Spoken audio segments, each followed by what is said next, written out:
Hey everyone, welcome back to another episode of Sales Uncharted. Now, every time I come to my B2B sellers, they keep begging me, dude, you bring some really interesting people on this, but when are you going to give us people that could teach us technique as VP of sales, a director of sales, or maybe an account manager or an SE who's making millions? Guys, ladies, I've always said this. I am going to go out there and it's called Sales Uncharted. We're going to go into areas we've never been to before. Here be dragons. I actually bumped into someone very interesting. This is a gentleman that talks about storytelling in a way that I don't think I've heard it before. His company name is Sleuth. And for me, as a Arthur Conan Doyle fan from the Sherlock Holmes writings, I was like, what's this going on over here? Because to me, storytelling and Sleuth and, Sherlock just doesn't meld. When Joel and I bumped into each other, I actually went to his website. I actually saw some of the work he was doing. And I said, you know what? This is a interesting individual that I really want to get on board. Joel Perlman is with us today. Joel's going to actually talk about something which I think is related to sales, but the listeners are going to maybe struggle to figure out how. But I assure you, Joel and I are going to figure out a way to connect this back to B2B sellers out there, right? Joel, let me start off by welcoming you to the show. And I really would like you to take an opportunity to, of course, tell me what exactly do you do with the work that you do? And what problem are you solving? And why should my listeners listen to you, sir? Thanks, Deepak. Thank you for the intro. I think when you approached me about coming onto the show for the first time, I actually had a very similar thought to you and going, what we do is often seen as quite abstract, particularly in the world of B2B sales. And the most interesting part is that is what we've positioned ourselves to solve the problem for. And I think it might help just going back a little bit and speaking a little bit about the Sherlock Holmes and sleuthing angle about what we do and why we Please started do. in that way. Yeah. So I unfortunately wasn't the founder of Sleuth. I came in about a few months into the journey. My business partner founded it, and the name came from him, to be honest. And it came from, at the time, what was a fascination with Sherlock Holmes and storytelling in its own right. And it's always Uh, one thing, people always say you need to be able to tell a story, but it's also worth noting that you really have to know what stories are worth telling. And I'm not talking about, what is valuable and what's going to sell books on the shelves. It's everyone has unique stories and context that they're able to tell. I come onto the podcast the first time we meet. I ask you a little bit about you. You ask me about myself. We exchange story. And storytelling has been the oldest form of communication for humankind since the dawn of time. It's how we've passed on knowledge, information, lessons, learnings to one another for centuries. It's been in the format of cave paintings and all the way through to sort of like the language that we have now, and also further development in the way that we're using digital media and assets to be able to communicate with one another. So I think the biggest thing for me is like it is an inherently human practice. Being able to tell stories is something that we as human beings comes naturally to us. Obviously, there's some that are better than others, right? Granted, there's best-selling yeah. authors Yeah. and there's us, right? So there are people that are better than others. But Joel, I'm going Yeah. to kick in there for a second, right? Because I've got my B2B seller listening in and he's asking himself, do I have an advertising guy that Deepak's brought today? Hmm, do I have a storyteller guy that is brought in today? Is this a shaman or a wizard? I mean, what exactly is he going to tell me? Here's how I'd like to just make sure the audience listening, I want you to change your frequency, gang. Yeah. Storytelling is very powerful in the sales genre, right? Yeah. You think that you're responding to an RFP or a proposal or you're on a cold call, but actually what you're doing is you're doing storytelling. Sometimes Yes. it's in a framework, sometimes it's very emotional. And I've always said this, Joel, to people when they sell. Buyers actually buy on emotion Mm. because something connects, but then they will spend their lifetime justifying it with logic. I don't know how to say this to you, Joel. So I've always felt storytelling is virtuous.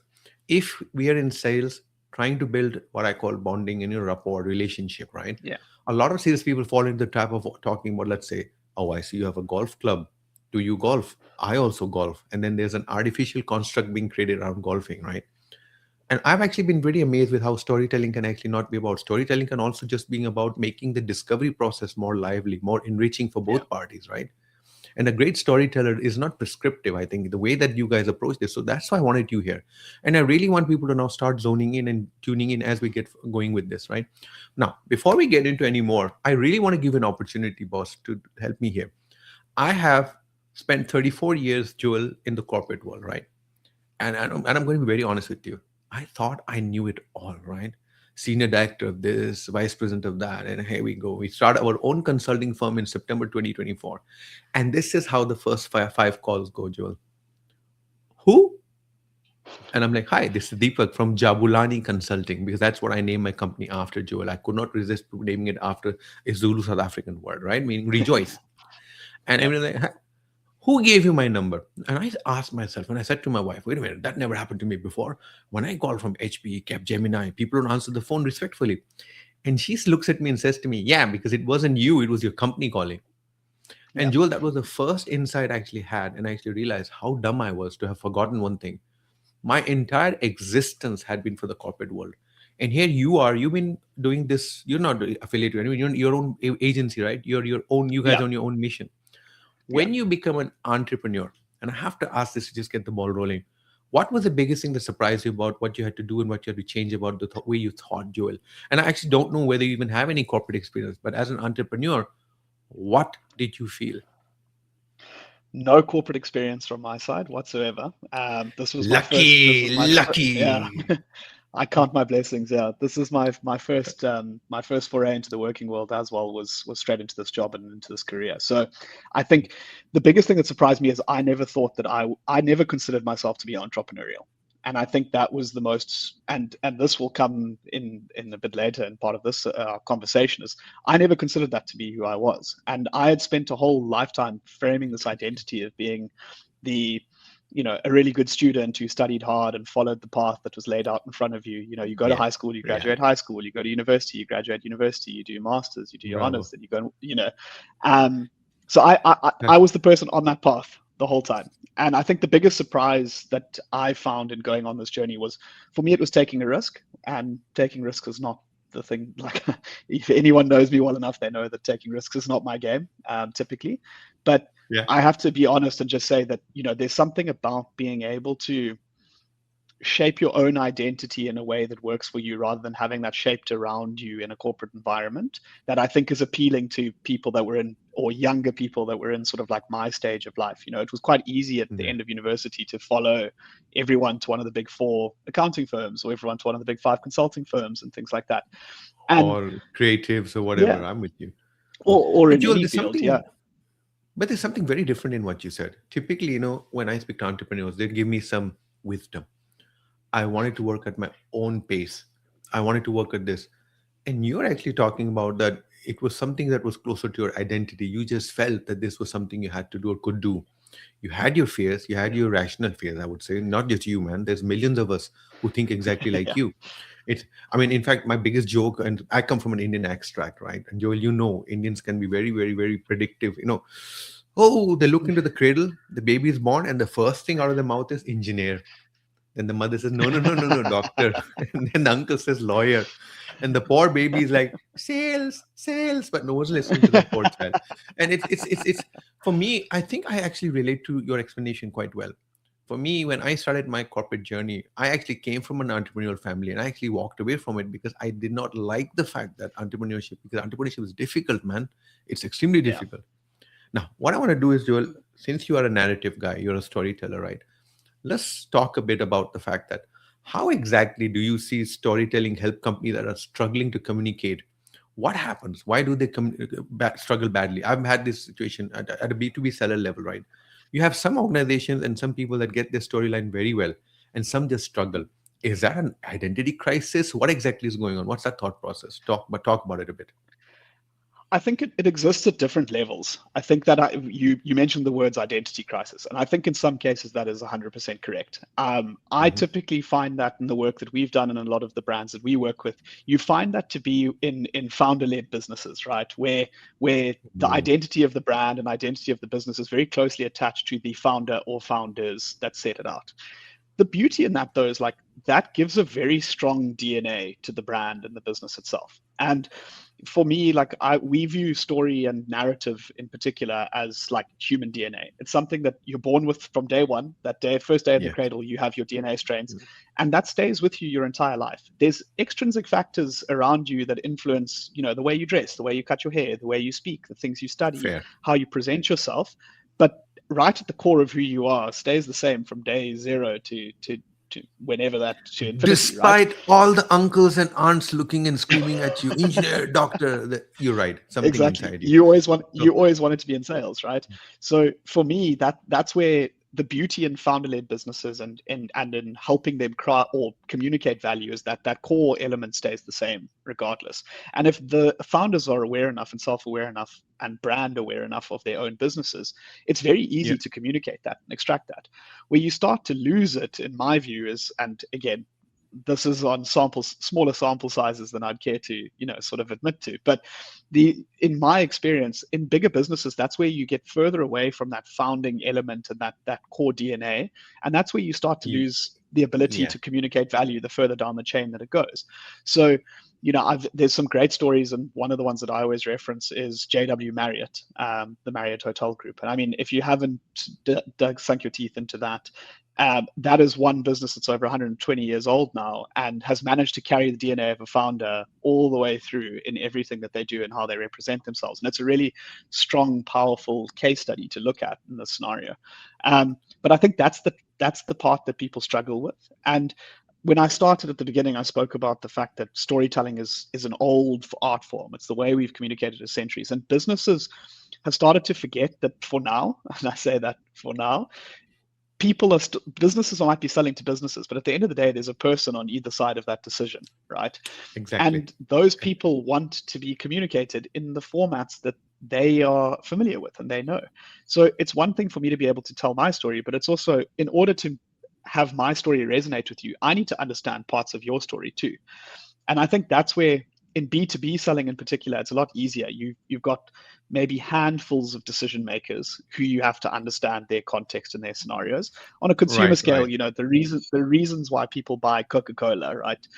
10 million people a Oh, day buy them for 10 million different reasons.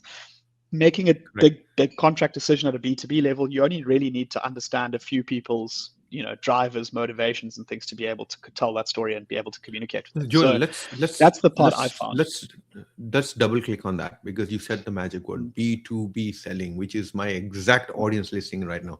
So Yeah. finally, everyone out there who have been listening to you with a toothpick and trying to figure out where is he going, where is he going, is now throwing the toothpick away and saying, "Yeah, now we're there. Tell me more. Let's dial in." My granddad, right, and I used to work on his store over summers. For him, even though he was in the consumer game, he actually referred to his interaction as B2B. But his B2B definition will make you fall out of your chair, Joel. It was belly to belly. Get it? Belly to belly. And his argument was that you may think you're selling to millions or hundreds or 50 people, right? And I used to ask him this because he used to show infinite patience with people walking into a store and saying, "How much is that?" He would give a price. The guy would like, "Okay, walk away." And I would ask him, why are you? He says he's going to go to three more stores. He's going to keep asking the price. Ultimately, someone is going to upset him. And he's going to say, who was the nicest guy who gave the price? I may not like the price, but I like the guy. Let me go negotiate with him and buy from him Mm. because he treated me with respect. I can tell you one thing, Joel. When I went to study for my MBA, you know what my granddad told me? He says, now you're going to forget everything I taught you because an MBA is going to take you from 180 degrees from B to B. And it did exactly that, right? Business to business selling. You became Yeah. corporate, you became structured, you became over analytical. You started looking at discovery as a part to making your quota, not necessarily discovery as a Yeah. part to understanding your customer. And that's where I'm going to now take this conversation to. So if you were to help me, right? You're also selling, right, Joel? You sell your services, you sell your ideas to Yeah. companies, right? Why do you think that story is something that is, I would not say it's forgotten. It's there. People respect it. Storytelling is very powerful, right? But why is it even more important today in B2B sales? What would you answer to that?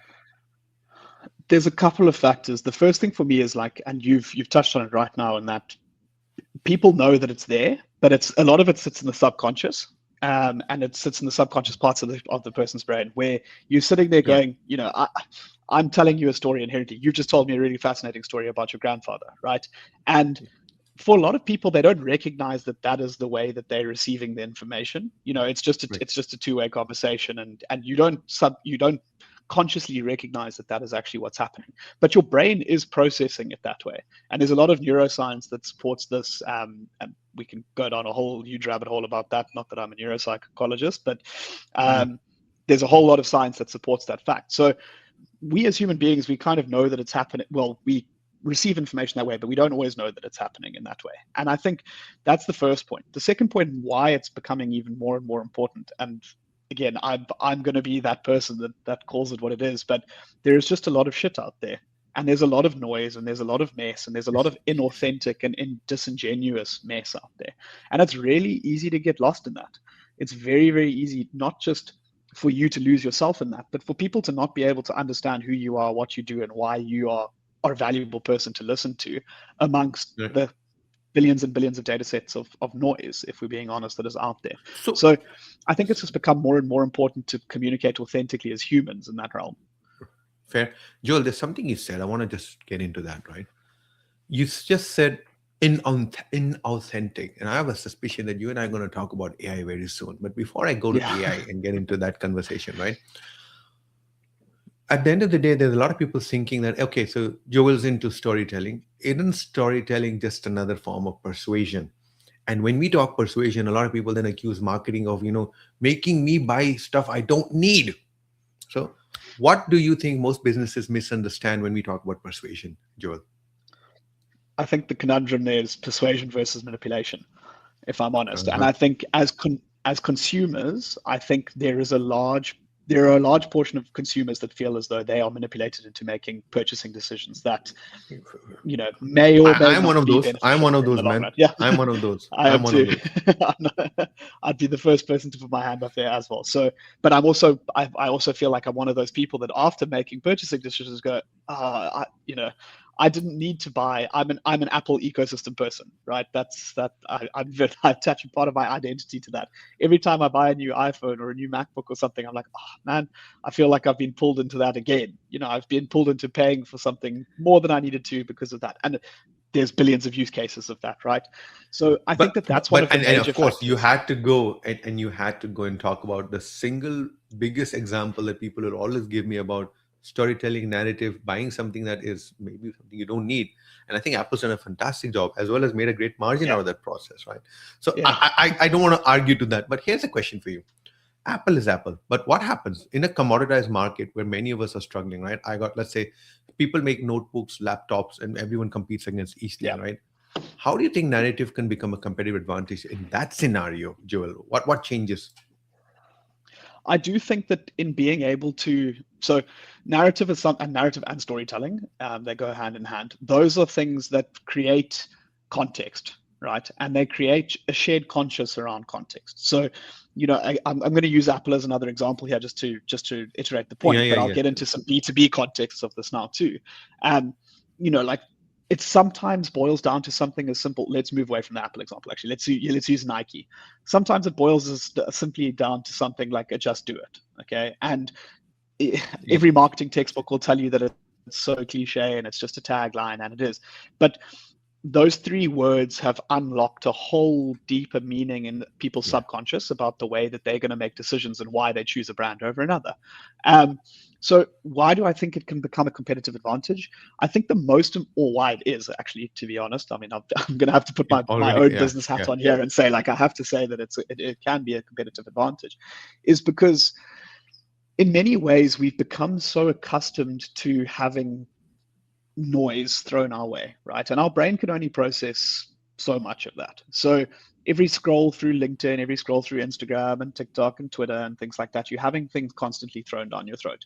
And the things that really do make you stop and grab your attention and actually bring out what you were feeling into your actual conscious brain, a lot of that stuff is very simple. It's simplistic. It's a couple of words, it's a few things that grab you. That for me always comes from an authentic place. I wish I had the stats in front of me, but I saw something the other day that was saying, since the advent of ChatGPT becoming mainstream, the average length of LinkedIn posts, of people's LinkedIn posts, has nearly doubled. Like the length of posts that they write has nearly doubled because the cost of writing slop Eh, or eh, something eh, else eh, eh, writing slop for you is so low. ma- you know what's really interesting, Joel? You mentioned that, and we will. I think this is actually a sign from the heavens above that we are going to pivot to AI now because we got to do that, right? There's something you said though before I moved to AI though. Joel, as we were talking, I got the distinct feeling with the Apple example that sometimes people are not buying a product. They're buying something else. It's like they're buying some meaning, some identity, that the possession of this item is going to make me feel better. Is that the Apple aura? And if that's the case, am I misinterpreting what I heard from you earlier? No, 100%. And I think, but it's not something that happened overnight from Apple. It's not something, that experience and that feeling of what they've done hasn't been Yeah. developed in a nicely cased silver MacBook Pro, right? It's been developed over nearly 40, 50 years now of iteration of product, of storytelling, Yeah. of making publicly known the ins and outs of the business and kind of buying into the philosophies that the brand has shared over time. And a lot of them have stayed fairly simple. Everyone argues, again, I don't want to harp on about Apple, but everyone argues that Apple kind of lost its call with the passing of Steve Jobs. But realistically, has anything actually really changed in their product philosophy, the brand philosophy, the way they talk, the No. way they communicate? Not really. In fact, I would argue that the media and us are actually still stuck with Steve Jobs, because the Yeah, aura he created is so amazing that it's like Nelson Mandela. His yeah, passing does not deny us talking about him, right? And there are people who mm, talk about ill of him, people who talk positive of him, but there is something that happens over time, as you said. I think Steve has left this huge cloud upon us, positive, of course, that yeah, invariably people will always compare for the eternity. It's like, I don't know how to say this to you, man, but when I go back to my hometown and I walk into my street, I'm my own man. I have 4 degrees from 4 continents, right? I think I should get bragging rights, but in my street, I'm still known as the grandson of X.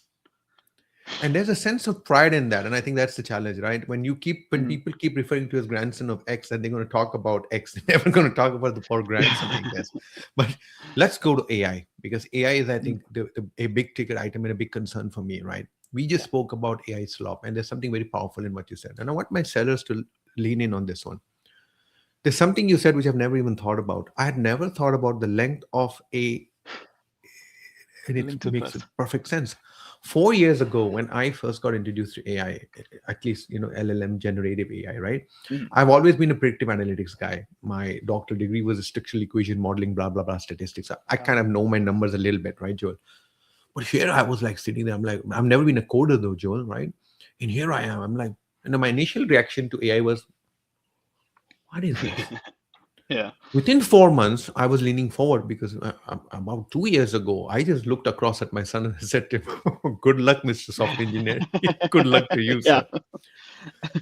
And I think the trick now is for people that are using AI to generate this story that they think they're writing on LinkedIn, right? And I'm guilty of that, by the way, Joel, because when I go back a year and a half or so, right, the ease with which it spouts out quantity over quality is intense. yeah, And here's the problem with humanity. We get all this material and we think, oh my gosh, information, right? Yeah. The problem is you got information, there's a lot of data, but where's the wisdom?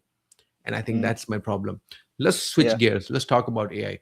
When we think about AI, someone told me that the biggest industries that are going to be impacted by AI, Deepak, are, salespeople, because a lot of their work, CRM entry, this, that can be automated. And I said, yeah, but we've been doing that for the last 30, 40 years, Joel. yeah, Let's not be naive here, right? What CRM looked like 40 years ago is not what CRM looks like today, right? mm, There's data and everything. Everyone's trying to extrapolate something from it. My argument is pretty simple, and I want to get your perspective on this, Joel. It's B2B sellers are in a vicious bind. You're damned if you do and you're damned if you don't. It's one of those yeah, situations. So I don't think that there's anyone that is today saying to me that I do not use AI at all in my work, because that's blatant lie. You may not be using it, but the tools you're using for your corporation are absolutely integrating it.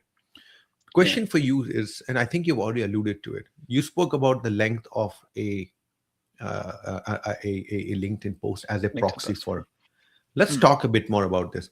When I look at AI generated communication, right, it has a certain context, it has a certain flavor. But now, Joel, we're talking B2B selling. When your communications are based on AI, and we are all using the same tools, same techniques, and we are actually literally carving out what's the best way to say X, I have a feeling that everyone's going to start sounding the same. Joel, what else do you agree with that one? And what else do you see as a big danger with the AI use that's happening, particularly in the sales world, boss? honestly, Deepak, I think like most people are already starting to sound the same way. And and I'll give it a perfect example. When you spin a prompt into ChatGPT to write you a piece of content or something to put on LinkedIn, and you go, "Oh my word, check it how well that understands everything that's me." It's like, yeah, because it's learned from a model of another million people just like you using it for the same reason. Yeah. And I think that's the scary part. And to be honest, like I said right from the get-go, I'm passionate about story and I'm passionate about storytelling. And honestly, it's one thing that the computers will still not be. I say this with my fingers crossed. Obviously, my career hedges on it, but there will never be a replication for human context in that, and it'll always be reliant. An AI bot will always be reliant on the human to provide the human context in that. It's not sentient. It's not going to be living amongst us. Well, I say that and I laugh Hopefully nervously, not too but soon. Hopefully after yeah. we're gone, my Yeah. sons and you will have the problem, but I'm gone. But I have a question for you on that. I have a question for you on that. Let's look at a salesperson today, right? Selling, if you think about it, is actually embodying exactly the tenets you just spoke about, Joel, right? Selling is what? It's about judgment in the moment. It's about sitting with the customer. You say something to the customer which is prepared by AI. It's about pricing. Your customer does this.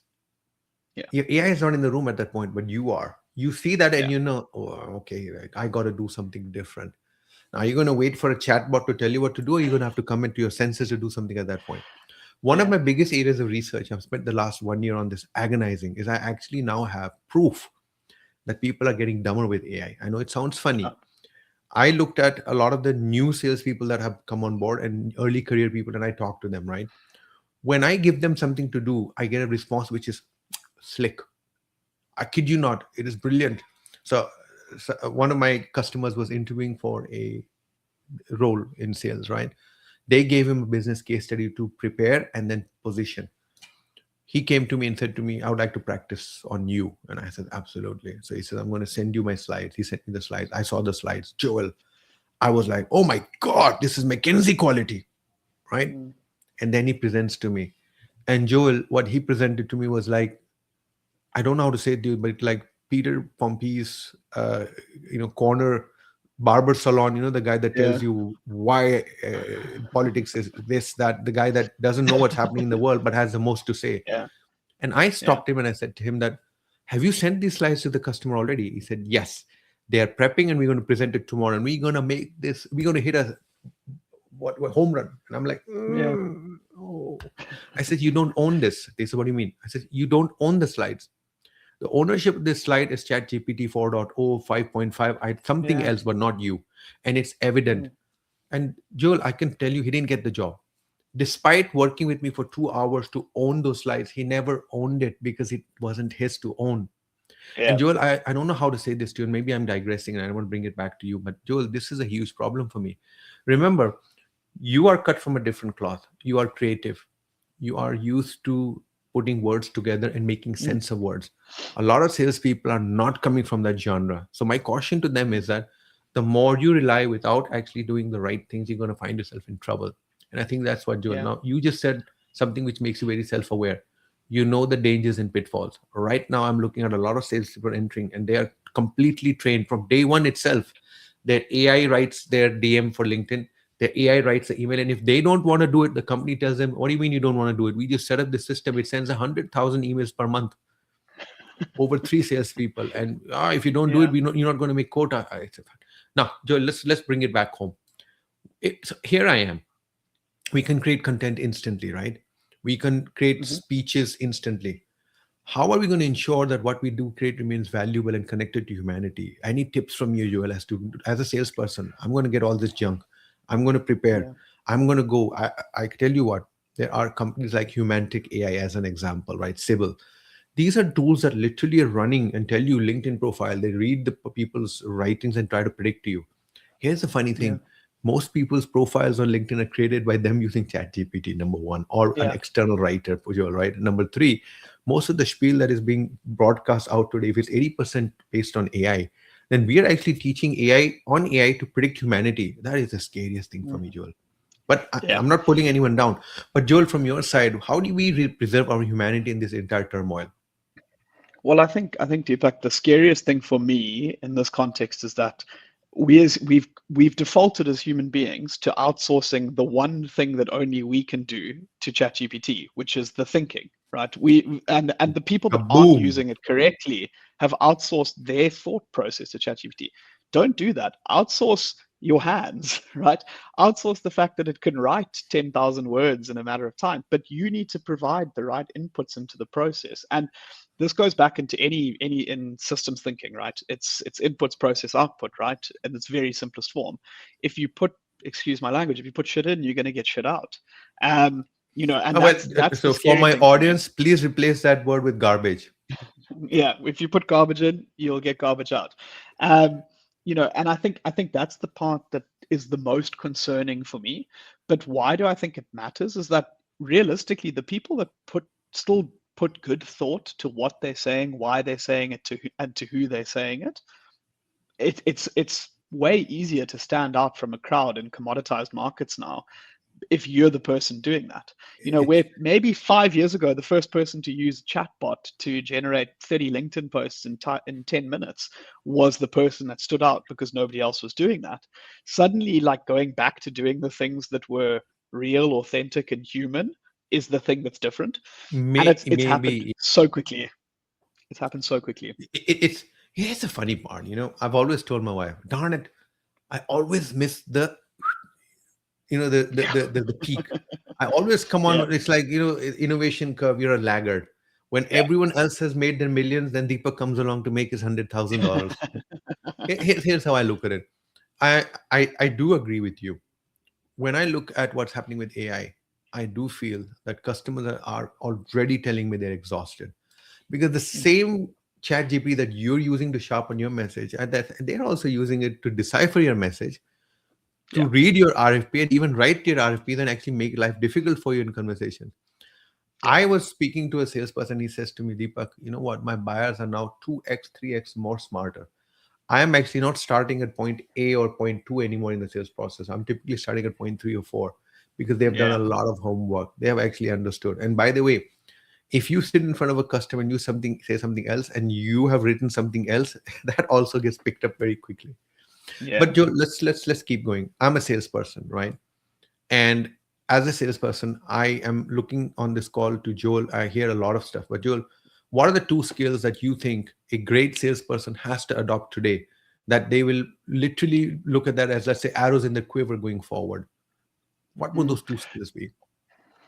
It's a really good question, Deepak. I think, and the first one that I'm going to say is pretty difficult and it's hard to quantify, but it's intuition and it's having confidence in your own intuition, right? And I think that is the one you mentioned it earlier. It's all very well to kind of have your whole roadmap mapped out in front of you by ChatGPT for how the sale is going to go.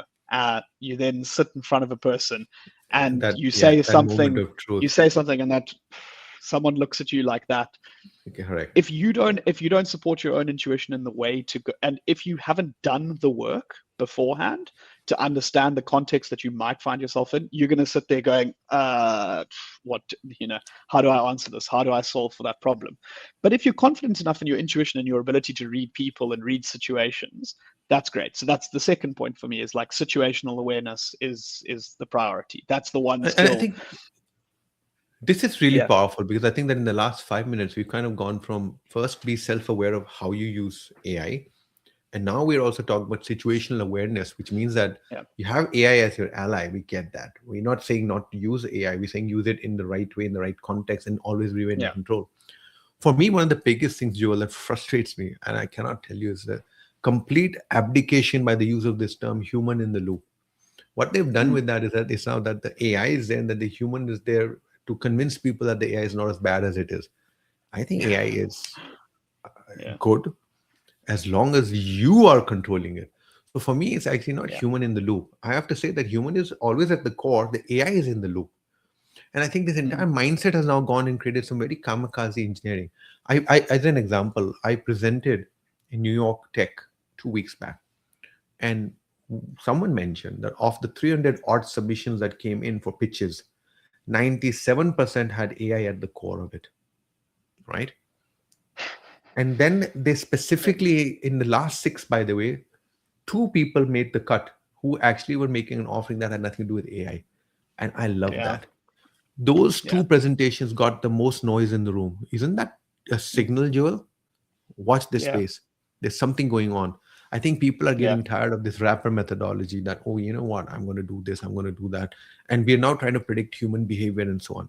But Joel, last question, and I know this is an odd one because I think we've already said it. Could you summarize for me, what do you think are the human traits or communication skills that will survive not just this AI disruption, but the waves of AI disruption that's going to come to hit us again, again, and again? Yeah. Previously, it used to be every 5 years. Now I'm bait, it's every 5 months. And I'm telling you what, I Yeah. sometimes feel I have actually stopped worrying about the hose, drinking from a hose, because that metaphor is like ancient now. It means nothing because it's Yeah. that's perpetually where I am. In fact, I would argue I'm already sunk. I don't know it yet. But because as a good Hindu, I believe in an afterlife. I am back. I am back. I am back. Human traits that will survive AI's disruption. What's your opinion, Joel Perlman? With my own biased cap on, being able to articulate your own value, right? And being able to articulate what makes you valuable and not just your products. And I think this is all what you're selling. And I think in the B2B sales context, this is really important. It's This is not yeah, necessarily about what you're selling, it's more about what you have to sell yourself, right? If someone has to believe you're the right person in that room. And I'm I going all the agree way with you. back to your first story about when you left sort of corporate and went into and started with your own business and Yeah, entrepreneurial journey. You have to build presence around yourself on that sales journey, not just hoping that because you're representing one of the big brands, someone will recognize and take your call. So I think that honestly, for me, that is the most important thing. And if I'm being realistic, that's the only real defensible territory that, no matter what you do. I mean, I've run experiments. I'm not saying they're perfect, but I've run experiments myself and trying to get my GPTs to understand everything there is about me, to talk like I talk and stuff, like more out of interest than anything else. But at the end of the day, being confident and being able to communicate and articulate that, even if I have to communicate it to a yeah. robot to make something of it, you still have to It start by being able to tell you it. and apologies, but you nailed it. What I'm Yeah. trying to tell people is, people tell me that, oh, prompt engineering, Mm. context engineering. And I say, you're giving big words to something which in my mind is very straightforward. If you were speaking to another human being explaining a problem you wanted to solve, you would try to give him sufficient information to make context from it, right? Yeah. And sometimes we say he's slow, man, but I got to explain it to him. And I keep telling them, Mm. just because AI doesn't act slow doesn't mean it ends slow. It is slow. Yeah. It's acting Yeah. fast because it's throwing stuff at you that is non contextual, broad. It needs to be Yeah. sharpened and whittled. And I was trying to explain to people, when you make a statue from a log, the first few cuts are crazy, man. Chop, chop. But when you get to the final cuts, which are going to define the nose and the face, you got to slow down. You got to Mm. actually start articulating so that you get that symmetry, that feature, and that's when you say, you know, and that level of Yeah. detail. So, Joel, Mm. let's kind of start wrapping up. But I think there's a tremendous journey that you've gone through, right? I'm going to switch gears here. Before we kind of exit, right? We've spoken about a lot of things. We spoke about communication skills, human traits, and I think you've been very lucid in terms of your exposition of some of the things that drive you in your own. But I'm going to pick up on you for 1 second, sir. If Mr. Perlman was 21 years old, right, sitting having a milkshake at somewhere, let's say Spur in South Africa, right, Joel? And today's Joel Perlman figures out a device that gets him back to the 21-year-old, and he walks in and he orders the same milkshake because it's your favorite. You sit down in the booth across from him. He looks up and he's like, and you look at him and say, what's that message you're going to give that boy at that point, that 21-year-old who's starting off in his life, not sure of the path? What message would you give him? What would you tell him that would either scare or keep him calm? Yeah. What would that message be? I'm curious. I tend to err on the anxious side normally. So a calming message is kind of the thing that would always help me. So I think it's a piece of advice that I got given probably around the same age, to be perfectly honest. And I think it's something that stuck with Yeah. me is you'll never know until you go. So I think that one thing, yeah, that one thing has kind of just stuck with me as someone who kind of defaults to maybe not taking chances, and I overanalyze everything before I commit to something. Has been a personality trait Yeah. of mine for I, forever. You'll I, never I know until you like go. that. So stop hypothesizing, stop imagining every scenario that might map out, because honestly, the journey and the stories that you'll develop along that way will stand you in a much better stead. And I use the word story again because every lesson along that journey has added and enhanced my story, and it's become another element that I can tell and share with people that hopefully resonates in some ways and maybe And helps. it will help. It will help, Joel. And in your honor, I actually made sure you gave a story of you meeting your own 21-year-old self, despite the fact that there are people sitting there like, what do you mean Joe's meeting is 21-year-old self? Yes, assume for a second that time travel is permitted, guys. Okay, calm down.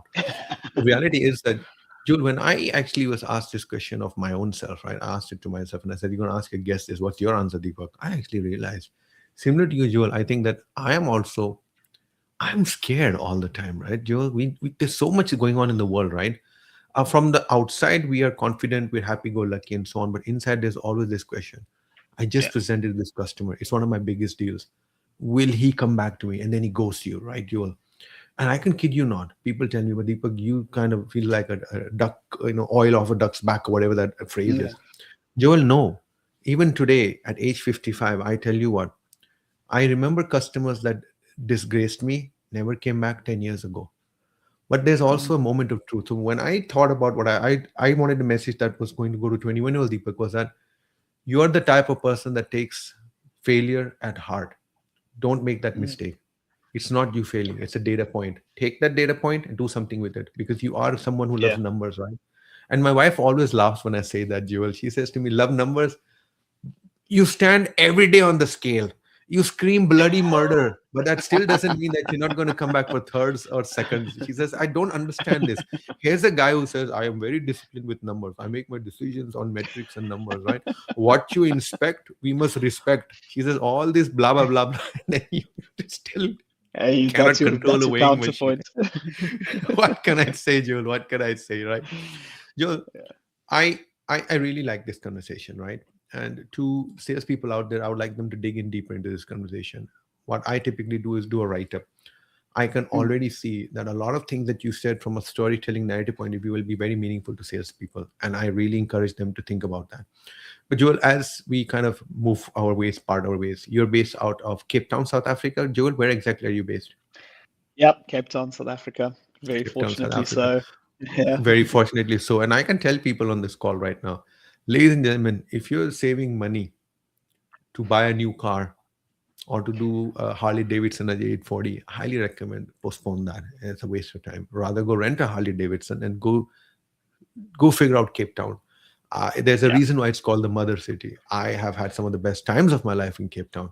But Joel, before we go our ways, right, I do want you to take an opportunity to kind of explain what you do, where people can find you, how to reach out to you.